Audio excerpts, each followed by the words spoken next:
आज हम बात करते हैं साइंस की कुछ बेसिक कॉन्सेप्ट की, कुछ बेसिक डेफिनेशंस की, कुछ बेसिक जानकारी की, जो कि हमको स्टेप बाय स्टेप आगे बढ़ने में मदद कर सकता है। सबसे पहले हम बात करते हैं मास की। Mass and wait. मास क्या है और वेट क्या है? मास कहते हैं quantity contained by an object is called mass. माने कि किसी ऑब्जेक्ट में वस्तु का जो परिमाण निहित रहता है उसे हम मास कहते हैं। Quantity contained by an object is called mass. और जहां तक वेट का सवाल है, तो पृथ्वी किसी भी चीज को अपनी ओर जिस आकर्षण बल से खींचती है उसे हम वेट कहते हैं। The force with which the earth attracts any body towards itself, that is called weight. So there is a great difference between mass and weight.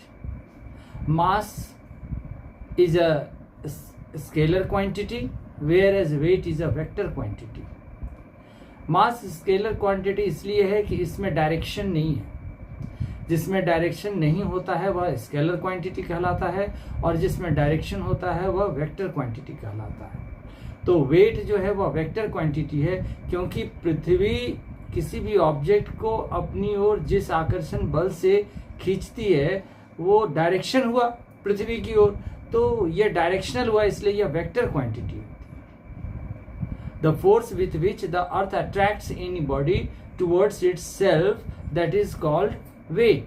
तो वो जब भी जैसे ही फोर्स लगेगा तो वहां डायरेक्शन होगा, इसलिए वेट क्या है? वेक्टर क्वांटिटी है, और मास स्केलर क्वांटिटी है। दूसरा डिफरेंस यह है कि मास का वैल्यू हर जगह कांस्टेंट रहता है, चाहे कहीं भी हम जाएं, अर्थ पर कहीं भी किसी भी जगह चले जाएं, या मून पे चले जाएं, या कहीं भी चले जाएं, mass is always constant, whereas weight is variable. यह अपने आधार पर चेंज होता है, हाइट पर, ग्रेविटेशनल फोर्स पर, बहुत सारी चीजों पर यह निर्भर करता है। तो weight varies but mass does not change. दूसरी बात यह है कि मास की जो ऐसा यूनिट है वह है KG. SI unit of mass is KG, whereas SI unit of weight is Newton.